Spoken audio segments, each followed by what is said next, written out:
Assalamu alaykum edilişler. Seljuklar nesilşalygy hakkyndaky videomyzyň 3-nji bölümini siziň dikkatiňize götürýär.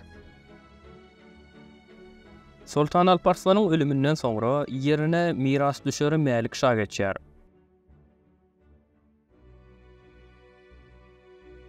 Abbasi halifi 465-nji ýylyň Recep aýynyň 8-ine, ýagny miladi 1070-nji ýylda Sultan Melik Şah'nyň adyna hutba okudýar.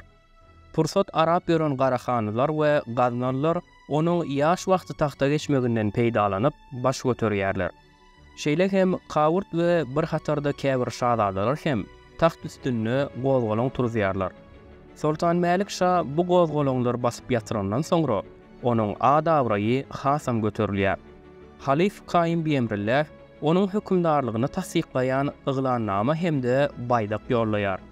Sultan Melik Şah Alamut galasyny basyp alyp, şol ýerlerde Nizari İsmaili döwletini guran Hasan Sabbaha hemde batynilere garşy görüşmek döwlet siýasatyny urýar. Emma Alamut galasyny eýelese-de, olary bütünle ýok edip bilmeýär.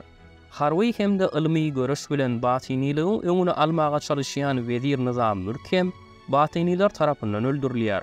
Şondan bir ay geçenden soňra Sultan Melik Şah hem Bagdatda aradan çykýar. Sultan Melik Şah'nyň döwri Seljuk döwletiniň serhetleriniň iň giňen şahydyr. Şol döwürde Beýik Seljuk döwleti Kaşgardan egey adalaryny, Aral deňizi we Kawkazlardan Yemene we Adene çenli ören giň territoriýany eläpdir. Garahanlar ýaly uly döwlet hem Seljuk döwletiniň tabynlygyndadyr. Musulman we gaýry dinli taryhçylar eserlerinde Sultan Melik Şah'nyň dolandyran ýyllaryny adalat döwrü diýip adlandyrypdyrlar. Urfaly Ermeni taryhçy Mateos onuň ölüminiň bütün dünýäni matamy bürendigini aýdýar. Beýik Seljuk döwletiniň dolandyrylşy Sultan Melik Şah'nyň zamanasynda onuň veziri Nizamülk'ün hem tagallalarynyň netijesinde kämilleşýär. Ilymda, medeniýetde uly ösüşler gazanylýar. Nizamiye medreseleri dünýä derejesinde tanalyp, meşhurluk gazanýar. Bütün ýurduň ykdysadyýety, sowda dolanşygy ýokary derejede galkynýar. İmperatorlaryň ähli ýerine dürli maksatly gurulşyklar, binagärlik giň gerimde ýaýylýar. Sultan Melik Şah'nyň ölümünden soňra şahzadalaryň arasynda tagtyň dawalary başlaýar. Sultan Melik Şah'nyň iň uly ogly Berkýaryk Nizamülke bagly bolan gulamlar tarapyndan Rey şäherine sultan diýilip yglan edilýär. Berkýarygyň döwründe ýurtda taht üstündäki söwüşler ýüze çykýar.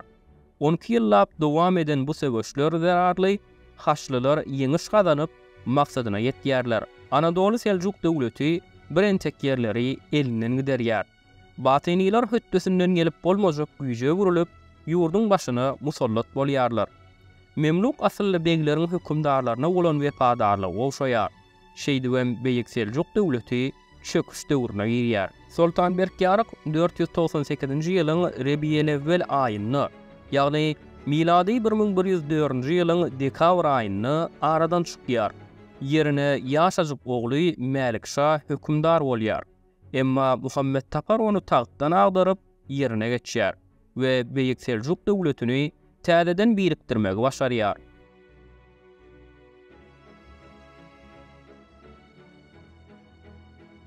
Sultan Muhammed Tapar 511-nji ýylyň Zülhicce aýynyň 24-üne, ýagny miladi 1118-nji ýylyň aprel aýynyň 18-ine dünýeden gaýdýar. Ol taryhda Alparslany nuska edilen sultan, Beýik Seljuk döwletiniň awraýyny täzeden dikelden hökümdar hökmünde tanalýar. Sultan Muhammed Taparyň ölümünden soňra ogly Mahmud tahta geçýär. Ol 512-nji ýylyň Muharrem aýynyň 13-nü, ýagny 1118-nji ýylyň may aýynyň 6-syny Abbasa halifi Mustashir billah tarapyndan sultan diýilip yglan edilýär we adyna hutba golýar. Emma şol wagt Horasanyň häkimi bolan dädesi Sanjar onuň hökümdarlygyny kabul etmän 1118-nji ýylyň iýun aýyny özüni sultan diýip yglan edýär. 513-nji ýylyň Jemaziýel ahir aýynyň 2-sini, ýagny miladi 1119-njy ýylyň sentyabr aýynyň 10-ny Sabanyň ýanynda bolan söwüşde Sultan Mahmud ýeňilýär. Halif Müsterşid billah Bagdatda Sultan Sanjaryň adyna hutba okutmaga başlaýar.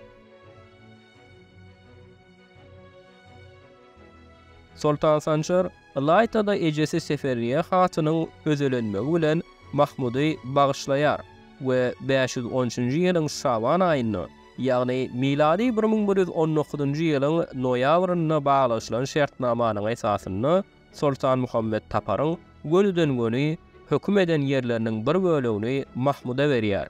Şeýlelikde Irak Seljuk döwleti döredilýär.